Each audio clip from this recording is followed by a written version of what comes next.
Então, o resultado das eleições do Chile agora, né, domingo, primeiro é um resultado espetacular, lança luzes para o conjunto da América Latina. Se nós tivéssemos tido um desfecho diferente, se tivesse vencido o candidato da ultradireita, seria um final de 2021 com uma perspectiva mais negativista para todos os países e principalmente para nós no Brasil, que passamos um 2021 com mobilizações de rua, né, pelo Fora Bolsonaro, lutando contra a extrema-direita. Então, a América Latina é um continente que já vinha em um processo de crise econômica, crise social, como parte dessa crise mundial do capitalismo. O nosso continente, inclusive, tem sido muito afetado. A vida da classe trabalhadora e do conjunto da população mais pobre tem decaído, tem piorado. O processo de pauperização crescente é o mais gritante, né, das últimas 3 décadas, digamos assim. A pandemia, ela intensificou todo esse processo, né? Então, vejamos, a América Latina, assim como o mundo de um modo geral, mas principalmente a América Latina, vem se degladiando entre duas grandes correntes políticas, a esquerda e a extrema-direita.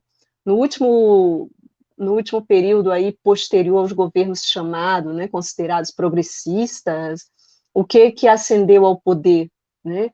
Com essa onda conservadora mundial, que tem como base material a crise econômica, na América Latina, você tem governos como Bolsonaro no Brasil, você teve golpes na Bolívia, né? Você teve setores de extrema direita, setores da direita liberal se fortalecendo. O Chile, assim como outros países, mas principalmente o Chile, é símbolo de uma correlação de forças entre as classes sociais impressionante. O Chile vive um processo de protagonismo nas ruas, né, movimentos sociais nas ruas desde 2011. 2011 começou com muita força a luta do movimento estudantil e de 2019 para cá, um ascenso feminista quase que permanente nas ruas.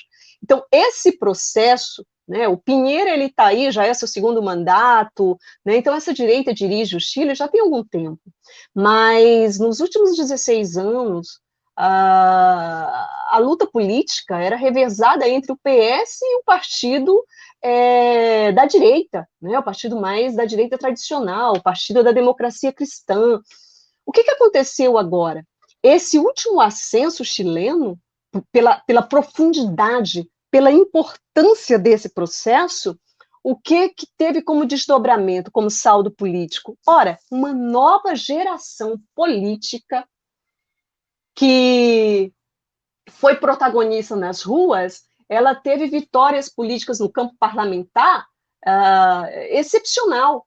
O resultado da Constituinte já indicava isso. O resultado da Constituinte apresentou o quê? Apresentou uma nova esquerda ascendendo aos postos políticos no Chile e enterrando cada vez mais, né, o que restava da Constituição de Pinochet.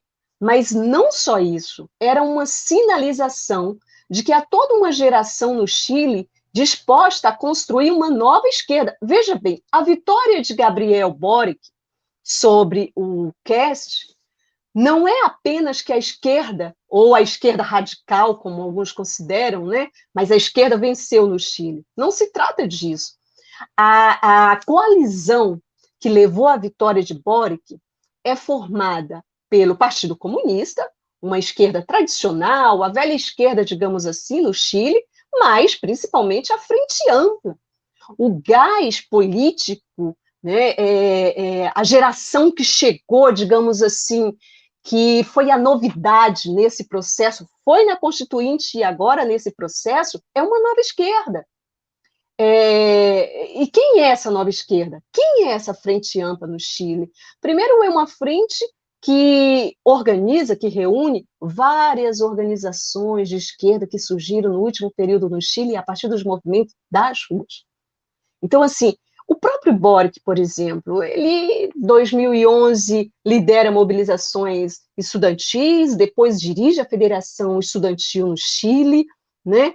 É eleito deputado em 2013, e assim, é muito recente o processo de luta dele. É uma particularidade do Chile, mas não é uma particularidade de uma não é resultado de uma abstração, ao contrário, é o resultado de um processo de efervescência social e de luta política, onde vários foram presos, vários foram mortos, né? Então, assim, é uma nova esquerda que chega ao poder e que agora vai ter um grande desafio pela frente. Que eu queria fazer um parênteses aqui. Qual é a situação do Chile hoje? Né? Então, a gente, no campo político, a gente de imediato extrai como lição que essa vitória fantástica para nós no Brasil, ela tem uma importância gigantesca, né? Mas uma organização de extrema-direita foi derrotada na América Latina. Então, a extrema-direita ela reagiu ao ascenso chileno. Ela tentou se fortalecer e chegar ao poder. Agora, ela foi derrotada e não foi por uma margem pequena, né? E aí sim, são coisas inéditas no resultado. As pesquisas davam empate técnico. Boric venceu com 10% de diferença, né? Então, em uma votação onde a participação popular em um processo que é facultativo, o voto não é obrigatório como no Brasil, primeiro que expressou aí o interesse da população chilena em ir às ruas e com muita consciência, né? Diferente do que as pesquisas tendenciosas indicavam, empate técnico, o país está polarizado entre a extrema-direita e a esquerda. Bom, não foi bem assim. Foi uma vitória com mais de 10% de diferença, então isso é bastante significativo. Então, além desse elemento, né, de ter uma vitória que para o Chile é muito importante, porque a coroação não fecha o ciclo, a luta segue, mas é a coroação no parlamento, né, um processo eleitoral que uma esquerda que vem desde 2011 protagonizando as mais importantes lutas e batalhas políticas nas ruas chilenas, ela conseguiu vencer as eleições. Então, veja bem, tem essas características que eu expliquei, não se trata da esquerda tradicional no Chile, Boric é um fenômeno que só se explica pela luta nas ruas das últimas gerações.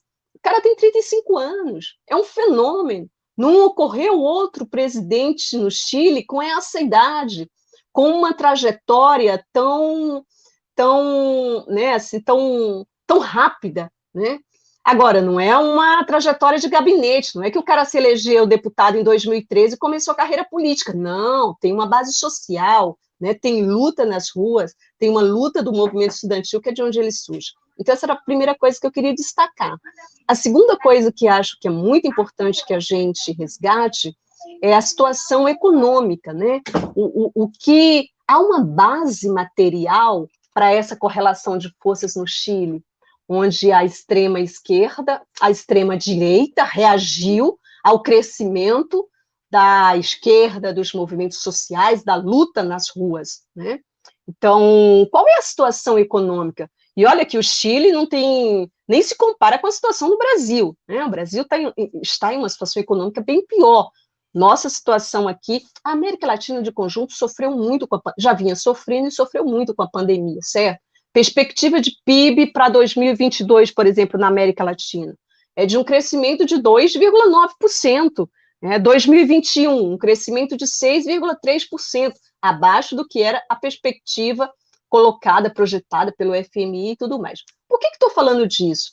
O Chile, apesar de ter uma crise social, uma crise econômica, que é a base de todo esse processo de luta que se desenvolveu nas ruas desde 2019 para cá, e que resultou e explica essa vitória do Boric, mas, por exemplo, o Chile, ele tem um crescimento bastante superior ao Brasil.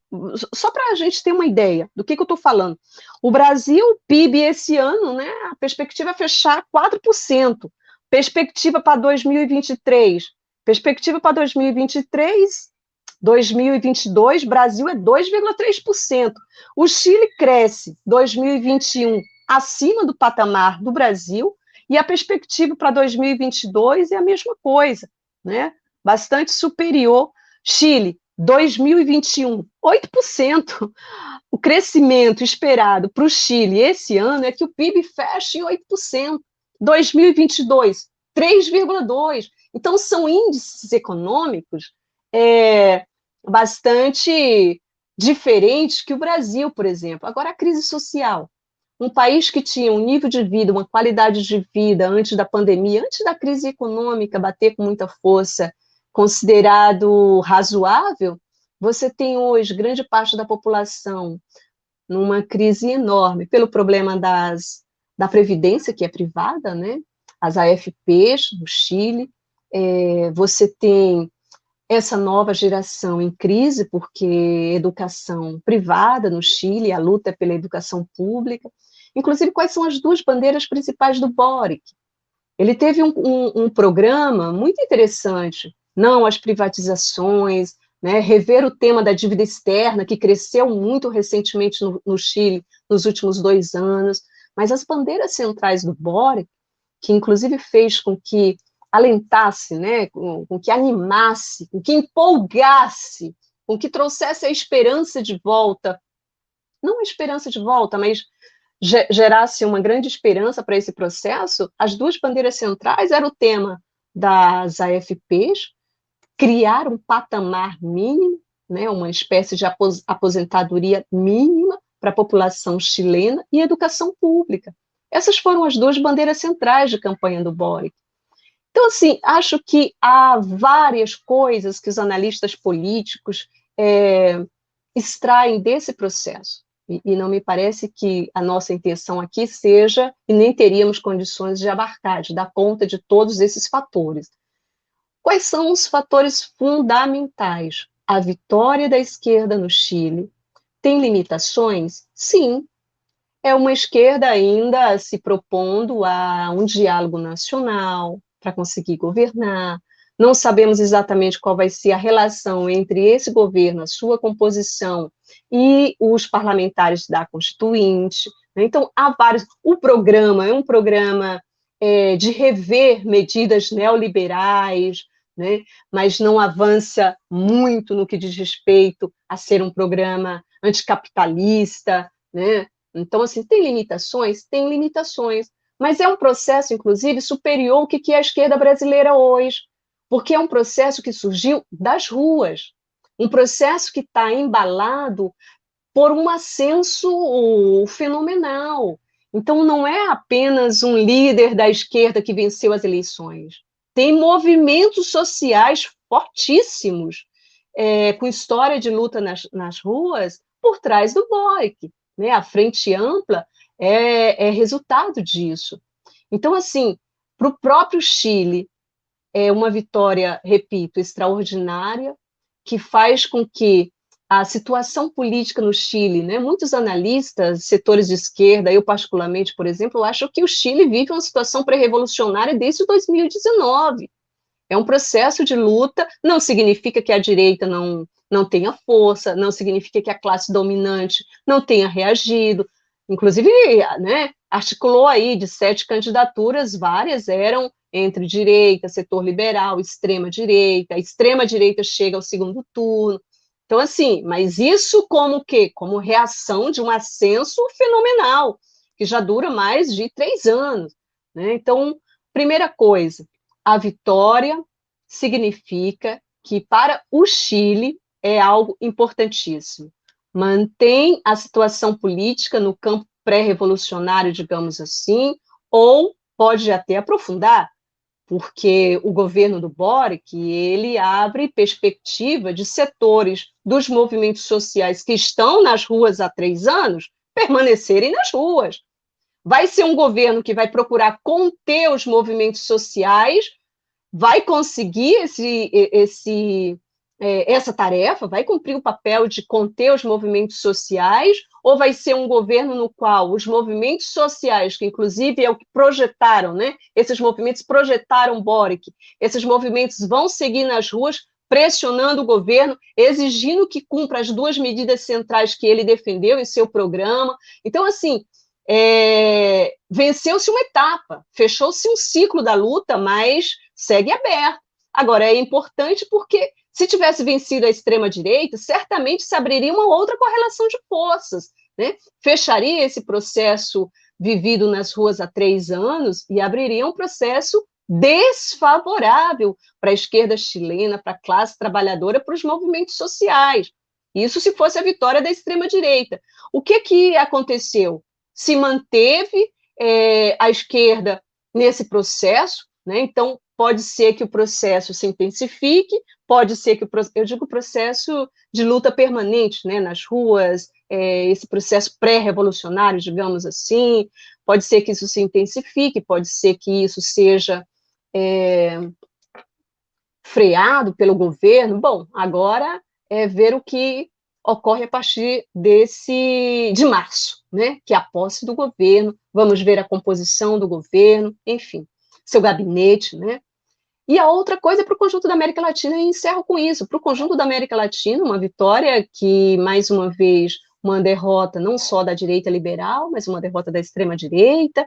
Então, Bolsonaro está seguramente muito entristecido, né? Uma vitória da esquerda, uma derrota importante da extrema-direita, com a qual Bolsonaro precisava.